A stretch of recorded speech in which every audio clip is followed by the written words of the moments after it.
Hello guys, hello, this is for Scorpio. Scorpio, welcome dito sa aking channel, Kapalaran na 888. Welcome guys. Alamin natin kung anong messages, vibration, gabay energy para sa lahat ng Scorpio. This is weekly tarot reading guys, so I hope na makaresonate kayo. Okay, wow! Sudden wealth. Congratulations.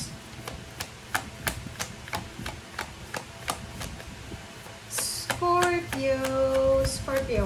What's the message? Ooh, wow. Okay, Scorpio. Congratulations sa inyo kasi sa linggong ito, posibleng ikaw ay, kung nag-a-apply ka ng trabaho papuntang ibang bansa, sa nakikita ko sa'yo dito, posibleng makatanggap ka ng big offer. International to ha, job international. So, pwedeng makatanggap ka ng malaking offer para sa trabaho. Nakikita ko rin sa'yo na siguro 4 weeks kang nagko-contemplate, nagpo-procrastinate para sa pagta-travel mo. Kasi marami kang plano. Gusto mong makapag-ipon ng pera, gusto mong maging mayaman, gusto mong ma-experience yung magandang buhay. Pero for the last 4 weeks, because of Mercury retrograde, parang na-delay or kung ano man yun, hindi mo masyadong nabigyan ng focus yung plano mo. But now, sa last week na to ng July, nakikita ko na nakapag-desisyon ka na. Okay? So, prepare yourself, documents, paperwork, passport. Maghanap ka na ng bansa na gusto mong pagtrabahuhan. And aside from that, there's a lump sum of money na paparating sa'yo. Maybe galing sa ibang bansa. So, kung may kachat ka na ibang lahi, ganyan, ganito, posibleng may magbibigay sa'yo ng offer like a gift or kung ano pa man. Okay.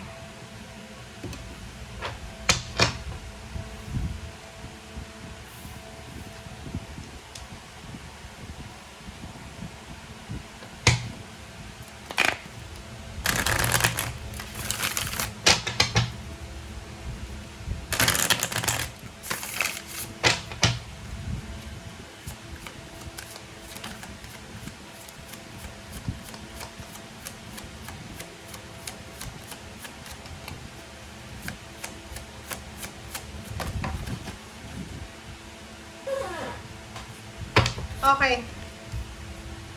Miracles. Wow. So, sinasabi ng baraha sa'yo dito, Scorpio, congratulations kasi may milagro na posibleng darating sa'yo sa linggong ito. Okay? Congratulations, guys. Okay, let's check kung anong sasabihin sa inyo ng mga spiritual helpers nyo.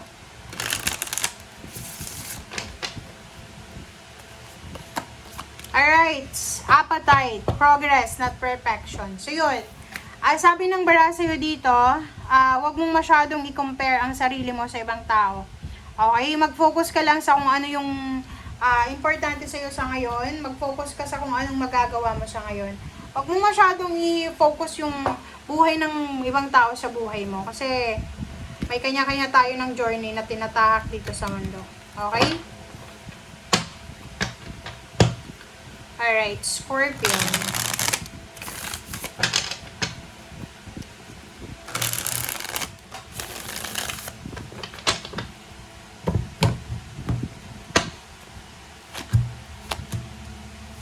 Okay. Nako. Hindi ko to nakita kanina dito. Hindi ko nakita. Pero this is a confirmation of the first 2 cards na sudden wealth and journey. Mag-iingat kayo sa mga temptation, lalo na sa salapi. Like, may mag-offer sa inyo ng bagong trabaho, source of income, or whatever man siya na pwedeng pagkakitaan. Mag-iingat daw kayo kasi pwedeng temptation yan. It's from the devil. Mag-iingat kayo kasi pwedeng mapahamak kayo dyan. So, you need to be careful. Mag-iingat sa pagbabiyahe, pagta-travel. Okay, you need to be careful sa pagta-travel. Sinasabi ng baraha sa'yo dito na there's an opportunity na posibleng darating sa buhay mo. Travel siya, so ibig sabihin yan, pwedeng lumipat ka ng branches kung saan ka nagtatrabaho, lumipat ng bansa, lumipat ng tirahan.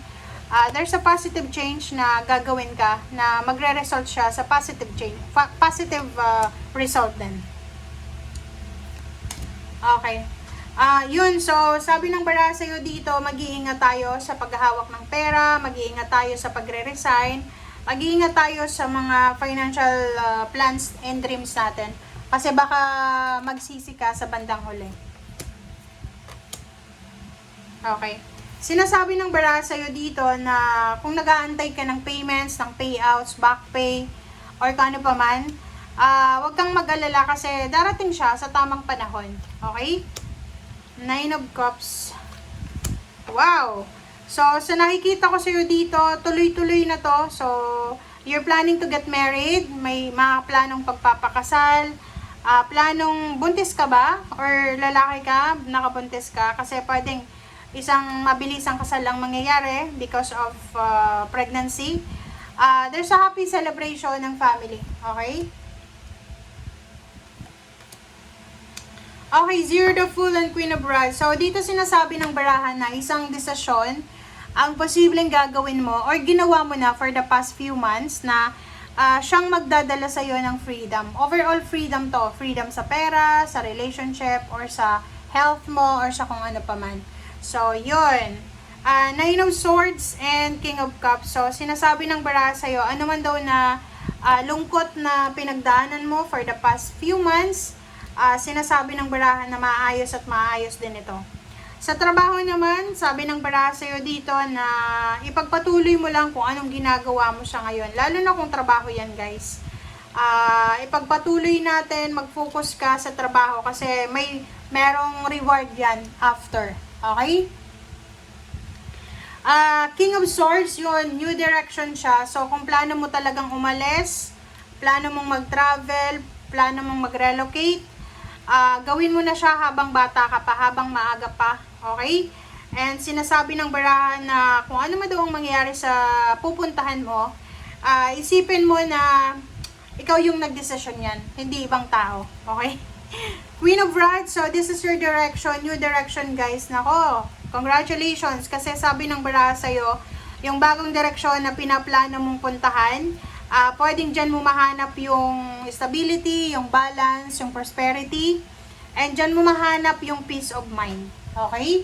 So, pa-comment nga sa comment section, guys, kasi hindi ko malaman kung para ba to sa babae or lalaki, kasi wala naman siyang specific na, na gender. Pero sa nakikita ko sa inyo dito, yung decision nyo 3 months ago, or 4 months ago, 2 months ago, 1 month ago, unti-unti nyo nang nakikita yung result ngayon, like yung outcome ng decision nyo. Okay? And sinasabi ng baraha sa'yo, magiging sobrang lucky and peaceful ka, lalo na sa finances and relationship, sa lugar na pupuntahan mo. Okay? Thank you guys. Bye!